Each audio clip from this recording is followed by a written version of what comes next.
Fala galera que já é inscrita no Pautas e Táticas ou que vai se inscrever assim que o vídeo acabar. A análise retrô de hoje é sobre a Holanda, terceira colocada da Copa do Mundo de 2014, vindo de um vice-campeonato. O time de Louis van Gaal vinha cotado como um grande candidato e depois de uma goleada na estreia contra a atual campeã em Salvador, a confiança só aumentou e o time conseguiu realmente chegar longe na competição. Vamos sacar então aqui a nossa prancheta para poder falar sobre esse timaço que a Holanda teve em 2014. Beleza? Chegado aqui o enquadramento. Vamos descer aqui um pouquinho as anotações para falar sobre esse time que tinha Cillessen no gol, Vlaar, De Vrij e Martins Indi na zaga, Yamat, Nigel de Jong, Clasie ou o De Guzman e o Blind na lateral esquerda, aqui nessa linha de 4 meio-campistas. Wesley Sneijder era o camisa 10 e na dupla de ataque, Arjen Robben e Robin van Persie. Lembrando que esse elenco jogou as eliminatórias no 4-3-3, né, mas acabou perdendo peças importantes como Strootman e o Van der Vaart. Mas ainda foi a Copa com nomes como o meio-campista Georgino Wijnaldum e os atacantes Dirk Kuyt, o Klaas-Jan Huntelaar e um muito jovem Memphis Depay. Esse time jogava no 3-4-1-2, que variava para o 5-2-1-2, muito sólido e que proporcionava muita liberdade para o trio ofensivo.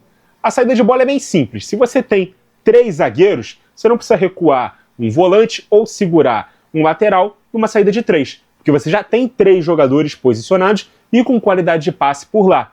Isso já garante uma saída limpa e a manutenção de uma estrutura base.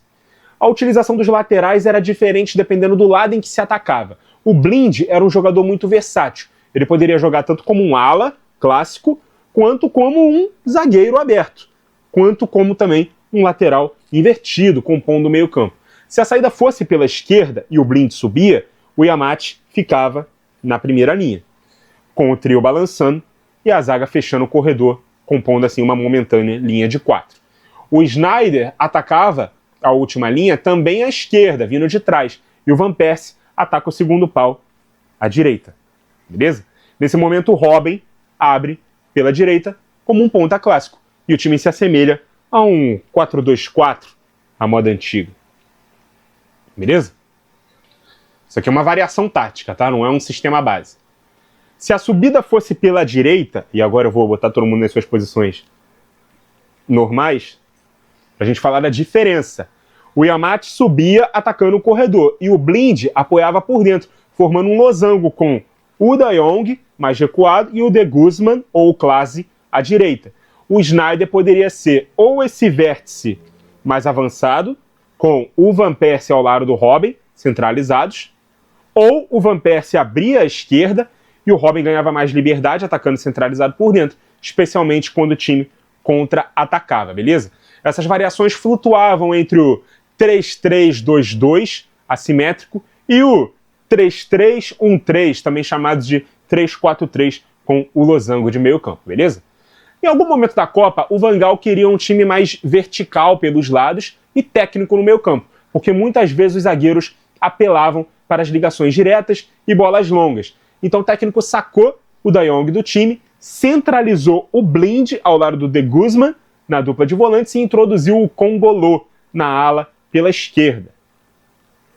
Vou colocar aqui todos nas suas posições principais para poder falar sobre as diferenças de quando esse time aqui atuava. Então o time passou a trabalhar muito mais pelo meio, com 5 jogadores atacando o último terço. Tá? Na época não se falava tanto em 3-2-5 ou em retorno da pirâmide, como se fala hoje em dia, tá? Mas na prática foi o que aconteceu. Os 2 alas atacando mais aqui os corredores juntos, o Sneijder trabalhando a bola por dentro vindo de trás, para Robben e Van Persie atacando os meios espaços, beleza? Sem bola, a Holanda defendia num 5-2-1-2,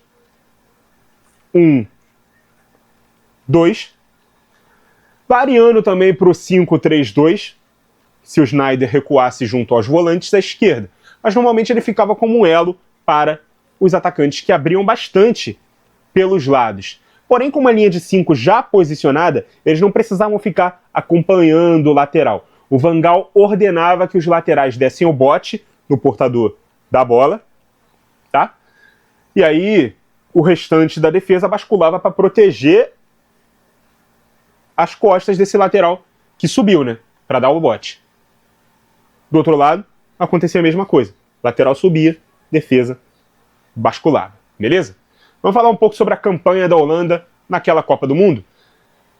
Os laranjas lideraram o grupo, né, B, com 100% de aproveitamento, estreando com vitória na reedição da final de 2010 com 5-1 contra a Espanha, com direito a golaços de Van Persie, de peixinho, né, depois de um lindo lançamento da esquerda, que ele mergulha para encobrir o Cacilhas, e um golaço do Robben no contra-ataque, onde ele deixa o goleirão espanhol catando cavaco ali no chão, uma atuação de manual do time holandês. Nas outras partidas, vitórias por 3-2 contra a Austrália, um jogaço, e 2-0 contra o Chile. Nas oitavas, 2-1 diante do México.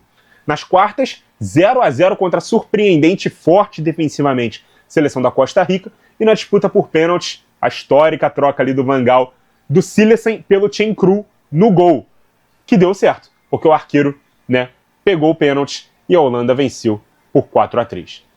Receita que ele não repetiu nas semis contra a Argentina. O jogo também foi 0-0, também foi para os pênaltis, mas dessa vez, sem troca de goleiro, a Argentina avançou vencendo por 4-2. Restou então a disputa de terceiro lugar amarga contra os anfitriões, né, o Brasil, que havia perdido por 7-1 para a Alemanha, e a Holanda não teve pena e ainda enfiou mais um 3-0 para decretar que a seleção brasileira deixaria a Copa do Mundo em casa com a pior defesa e 10 gols sofridos em seus últimos 2 jogos. Na minha opinião, esse time holandês prometia menos do que o de 2010 e entregou até mais em nível de futebol. Muito boa defesa, apenas 4 gols sofridos a Copa inteira, e teve o que para mim foi o melhor jogador daquele Mundial, que foi o Arjen Robben. Estava no auge da carreira. Eu ouso dizer que entre 2012 e 2015 foi em nível de atuação o terceiro melhor jogador do mundo, atrás somente de Messi e Cristiano Ronaldo.